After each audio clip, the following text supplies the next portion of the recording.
Assalamualaikum warahmatullahi wabarakatuh. Pertama-tama marilah kita senantiasa bersyukur atas limpahan rahmat dan nikmat yang Allah berikan kepada kita, yang telah memberikan banyak nikmat kepada kita, nikmat iman dan nikmat sehat.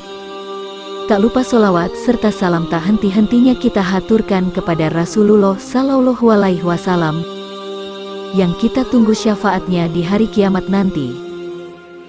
Semoga kita termasuk golongan umat yang mendapatkan syafaatnya kelak. Amin.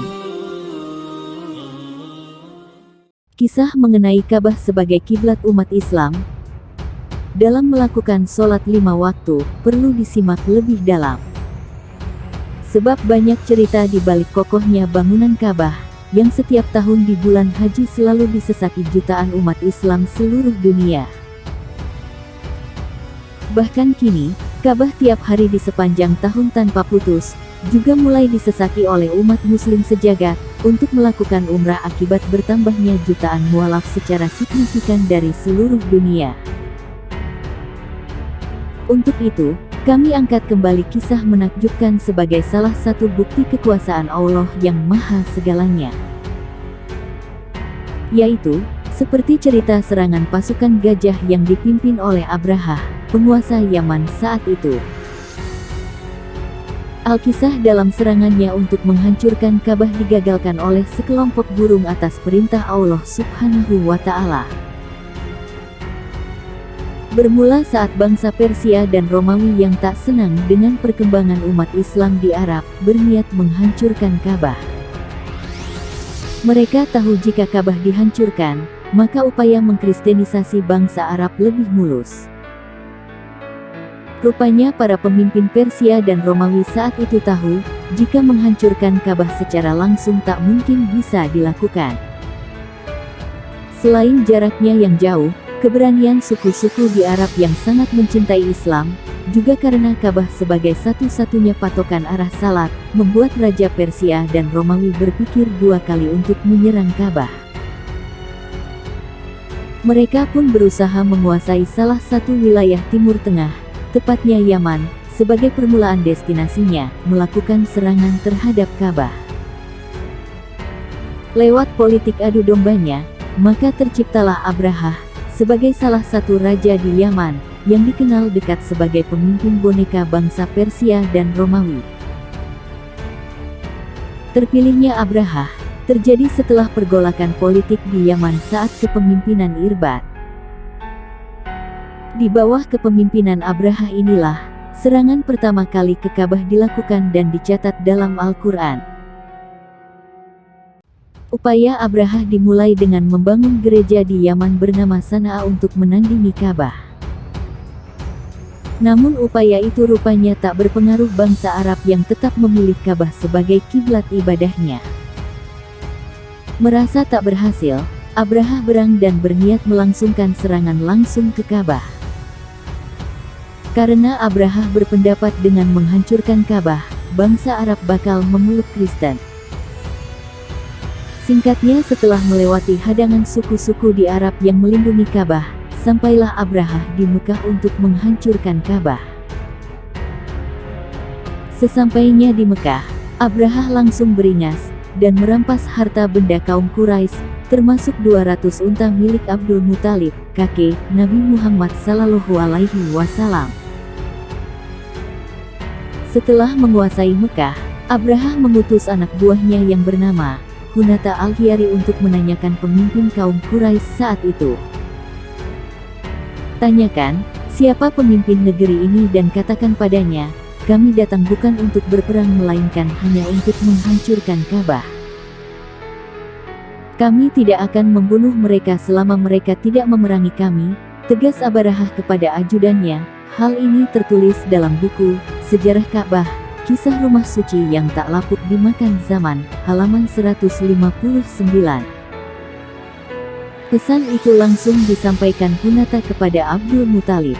Demi Allah Subhanahu wa Ta'ala, kami tidak ingin berperang dengan Abrahah dan kami juga tidak mampu memeranginya. Ini adalah rumah Allah Subhanahu wa Ta'ala, dan rumah kekasihnya, Ibrahim, kata Abdul Muthalib seperti yang ditulis dalam buku yang sama. Setelah itu, Abdul Muthalib bersama Hunata pergi menemui Abraha. Abdul Muthalib ingin meminta kembali 200 ekor untanya yang telah dirampas oleh prajurit Abraha.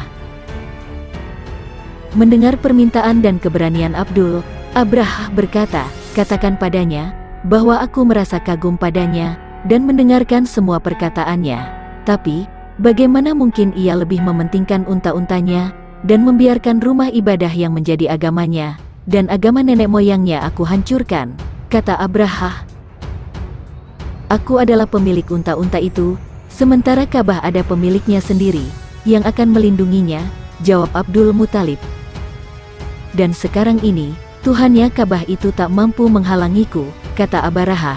"Itu urusan Anda dengannya," jawab Abdul Muthalib. Sebagai pemimpin, Abdul Muthalib tak tinggal diam atas upaya Abraha yang ingin menghancurkan Ka'bah. Salah satunya dengan menawarkan sepertiga harta yang dimilikinya, agar Abraha mengurungkan ambisinya, tetapi upaya itu tak bisa meluluhkan hati Abraha. Dia tetap pada ambisinya. Melihat usahanya tak membuat Abraha luluh, Abdul Muthalib pun memerintahkan seluruh penduduk menuju bukit dan lembah untuk meninggalkan Mekah. "Wahai Tuhanku, aku tidak berharap siapapun mengalahkan mereka selain Engkau," kata Abdul dalam salah satu doanya kepada Allah Subhanahu wa Ta'ala. Namun keajaiban terjadi. Setelah beberapa jarak menuju Ka'bah, pasukan Abraha yang dikomandoi oleh Mahmud menunggangi gajah raksasa, diserang ribuan burung antah barantah dari arah laut.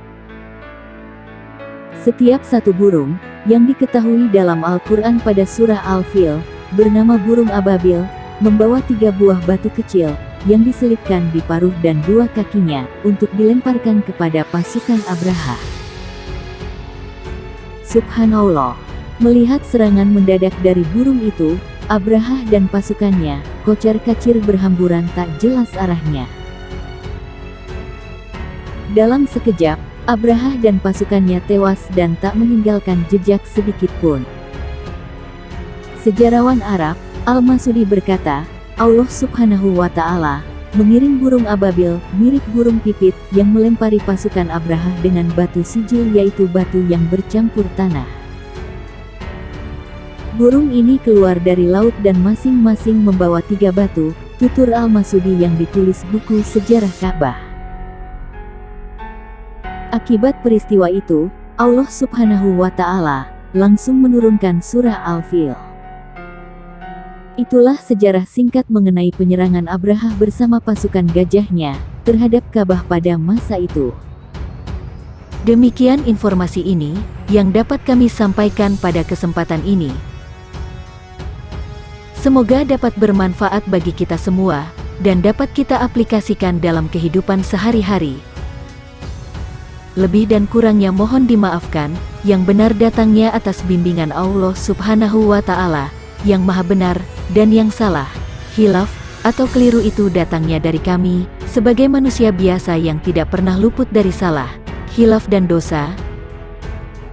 Jangan lupa dukung channel kami, dan channel Islami lainnya, guna mendapat syafaat dalam mencapai ridho dan hidayah Allah Subhanahu wa Ta'ala, dengan menekan like, share dan subscribe. Terima kasih.